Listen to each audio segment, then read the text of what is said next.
essas produções.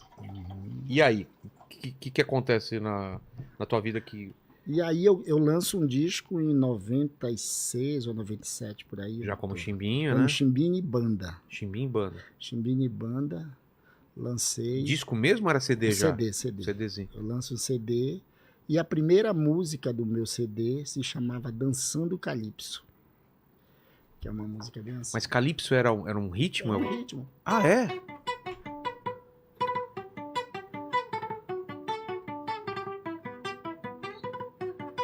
Cara, nem se...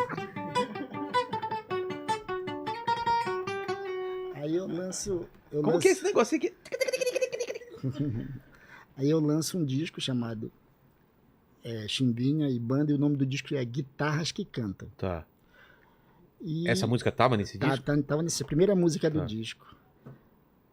Aí lancei esse disco, comecei a fazer show. Um dia, uma moça me procura para gravar um disco, só que tava sem a verba, sem dinheiro. Eu só tinha para gravar 2 músicas. Aí eu falei, olha, o que dá para fazer com você é para gravar 2 músicas. Eu consigo gravar as 2 músicas e te coloco numa coletânea. Tá. Aí nessa coletânea eu gravei as 2 músicas, aí coloquei numa coletânea ela, e eu gostei da voz. Aí eu falei, eu vou lançar um disco para você, vou gravar um disco para você. Na época eu gravava todo mundo tava ganhando já um dinheirinho legal. Vou gravar um disco. E nós gravamos, mas o disco dela, não era meu. Aí quando chegou no estúdio, ela falou, vamos lançar isso como uma banda. Eu não me imagino cantando. Você achou que ia ser só o nome dela? Sim, era só o nome. Tá. Aí vamos. Aceitei. Agora, que nome a gente põe na banda? Falei bem assim, olha, tem o nome da minha primeira música, que a gente colocou também o nome da segunda música do disco dela, que era Dançando Calypso, que é o Cavalo Manco. Depois eu explico o que é o Cavalo Manco, que é o primeiro disco. E eu falei, pode colocar o nome Banda Calypso ou Cacicó. Tá. Ela falou, Cacicó eu não gosto. Eu gosto de Calypso porque vai ser considerado o rei do Calypso. Eu falei, eu nunca quis ser rei de nada. Eu falei, que rei de nada? Não quero. Calypso não tem nada a ver, não. Aí um dia chega um rapaz em casa, já tinha gravado, mixado, estava com um Haddadzinho. Lembra do Haddad? Sim. Com uma qualidade melhor, né? Isso, eu tô vendo um MD. Lembra do Haddad? É da época do MD. A gente chegou a mandar coisa, hein? Aí Haddad, o cara chegou e eu tava com uma cópiazinha, mostrei para um rapaz que foi gravar comigo lá, foi em casa no domingo. Ia gravar, eu falei que eu estava lançando uma banda, só que eu estava em dúvida do nome. Tinha o nome Calypso e Cacicó. Ele falou, bicho, pô, tá aí o nome, você já tem o nome, pô. Não tem nem dúvida, coloca Calypso, você é considerado o rei do Calypso. Põe Calypso. Eu falei, tá certo, vou colocar Calypso. Ela veio, tá vendo? Só tem que vir uma pessoa de fora para te falar. Você não estava querendo. Que você não estava querendo. E eu coloquei Calypso. Beleza, lançamos. O primeiro disco foi... Eu parei tudo, Vilela, que eu estava fazendo. Estava vindo numa... Muito bem gravando todo mundo, trabalhando para as gravadoras grandes. Aí eu parei para me dedicar na banda, né? Para me dedicar na banda Calypso. Fui lá, aí começou o trabalho. Nós gravamos um disco que era totalmente diferente do mercado que estava rolando na época. É mesmo? Na época estava rolando muito pagode e funk. O pagode era aquela que ano época, foi isso? 99.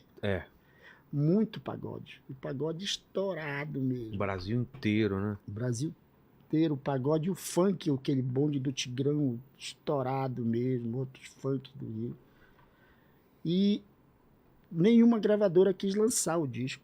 Nenhuma mesmo. E eu mandei para... Falaram, não vai vender? Não vai vender esse disco. E eu fiquei desesperado. Um dia, eu fui fazer uma noite, eu fui fazer um disco para uma gravadora. Cheguei lá, foi um rapaz me contratar para fazer um trabalho para ele, para colocar guitarra no disco, que era dono de um selo. Se chama Gilmar Amaral. O nome do selo dele é Amaral. Aí eu mostrei esse meu disco para ele, o disco da banda Calypso. Ele falou, cara, para eu lançar assim fica meio difícil, porque já está tudo certo, a grade lá, o pessoal, né, do meu selo, eu não tenho condições de lançar. Agora, se você quiser lançar de sociedade comigo, eu aceito. mandamos buscar 1000 cópias. Dessas 1000 cópias eu te tiro a despesa, que vai dar uns 200, 300 CDs, e o resto a gente divide. Pô, fechou, cara. Na hora eu aceitei. Tava tudo pronto já, o fotolito, tudo certo. Tem gente que não sabe o que é fotolito. É. Fotolito tudo pronto, tava pronta a matriz. Fotolito é tipo um negativo, né? Para imprimir, pra né? imprimir. É.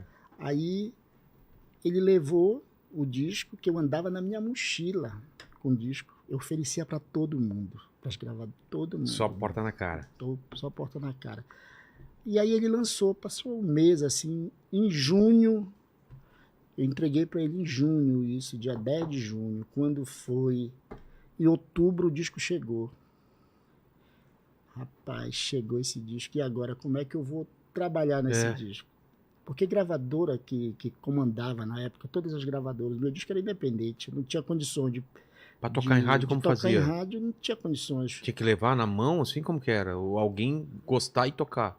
Eu levava essas músicas na rádio, e as rádios que tocavam esse ritmo, o cara tinha que fazer uma promoção. Eu liso, não tinha condição. Pagar o jabazão. Não tinha como fazer promoção nenhuma, comprar camisa, comprar geladeira, fogão, ventilador, esses negócios que a rádio antigamente tinha que fazer uma negociação.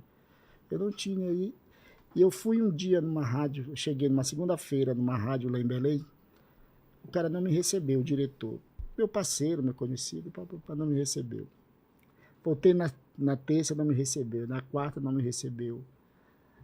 Na quinta, quando foi na sexta-feira, ele subiu e disse assim, eu vou dar uma subida, depois eu vou te chamar.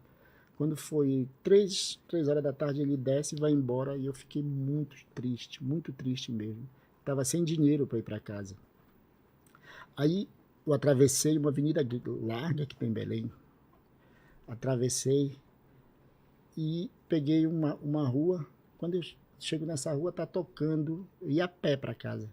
Que eu liguei primeiro para uma comadre que eu tenho para ir me buscar. Só que eu ligava a cobrar, ela não atendia. Ela não atendia de jeito nenhum. E a tristeza batia, meu Deus do céu, vou ter que andar pra caramba, daqui longe, tipo assim, 8 quilômetros ou mais. Vou ter que ir a pé para casa, vou chegar à noite em casa. Tudo bem, com uma mochila cheia de CD na costa, saí andando numa avenida, aí estava tocando no porte, uma caixazinha no porte, estava tocando umas músicas, daí eu comecei a andar. Quando chegou numa rua, num bairro chamado Pedreira, na Pedro Miranda, eu perguntei pro rapaz, onde fica o estúdio dessa rádio? Você sabe onde fica esse estúdio dessa rádio? Ele falou, você fica bem ali naquela casa azul. Fui lá, entreguei um disco para recepcionista, eu dei um disco para recepcionista, ela ficou assustada, é para mim, isso é para você. Falei, quem é que é o controlista? Controlista é o cara que que coloca... controla aí, o controlador de som, toca que músicas, põe as músicas, que hoje é, não sei se é DJ, o locutor, não sei como é que se chama. Ele tá lá dentro. Porque é gravado, a maioria daqueles é gravado, e o cara só colocava a fita e tinha que ter um controlista, um controlador, né? Vai de uma para outra, coloca a publicidade. Isso, põe publicidade, porque só é comercial, não é que nem rádio. É, exato. Aí ela falou, o controlista fica lá dentro. Eu cheguei lá com o rapaz, entreguei o disco para ele. Ele falou, para mim, ele falou, para você o disco. Começamos a conversar, eu falei que eu era, papai, ele falou, rapaz, a gente toca tudo que você grava aqui. Ué? Pô, não, mas não meu, gravava dos outros, né? Ah, tá. Tudo que você grava, toca aqui. Então. Teu nome tá em tudo quanto é disco. Eu toco o meu agora aqui. Eu falei, cara, eu trouxe o meu pra você. Ele falou, você tá me dando? Sim. Ele falou, rapaz, toda vez a gente compra esses discos aqui. Cara, que legal. Aí o cara ficou meu parceiro, começando a conversar, ele me serviu um café com bolacha, começamos a conversar, daí uma certa hora eu vou embora. Quando eu saio, ele começou a tocar o disco. Tocou o disco todinho, todas as faixas. Tá brincando? Quando eu cheguei no final da rua que terminava a publicidade dele, assim, os portes lá, as caixas do porte, terminava, eu ia andando tendo a ideia. Eu tive uma ideia. Eu não vou procurar rádio nenhuma. Eu vou para essas rádios de porte, para essas publicidades de porte. Porque você achou que lá esse era o caminho para entrar mesmo? O caminho para tocar. Eu só tinha que divulgar meu trabalho. Aí, no outro dia, eu vou para o comércio de Belém. vou numa rua chamada João Alfredo, subo num prédio da Lobras, lá que tinha uma loja chamada Lobras, que fica em cima, várias publicidades. E cheguei lá numa publicidade, deixei meu disco, o cara tocou tudinho. E de lá, quando eu desço lá da Lobras, tinha uma loja bem na frente que estava tocando um CD, estava tocando, o cara fazendo locutor, fazendo propaganda. Eu vou lá com o locutor, toma esse disco para você dá para você tocar? Ele, na hora, tocou o disco. Do outro lado, toma o meu disco. Eu saí distribuindo o disco em todas as lojas e fui para outra propaganda, para Mansur Publicidade.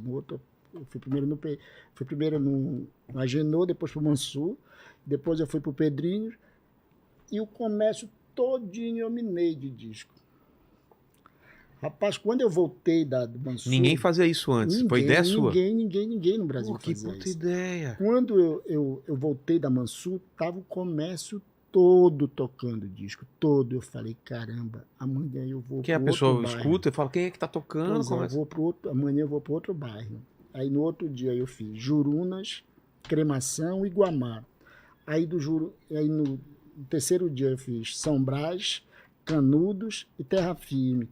Aí depois eu fiz... Você mesmo, assim? Eu mesmo, saindo, andando mesmo, andei Belém todo. No solzão. Eu sei todas as ruas de Belém, eu já andei tudo a pé. Essa aqui anda comigo em Belém, ela sabe que ela é a doutora Karen. Nunca me perdi, eu sei, não pego o trânsito em Belém. É. Conheço tudo a pé, distribuindo meu disco.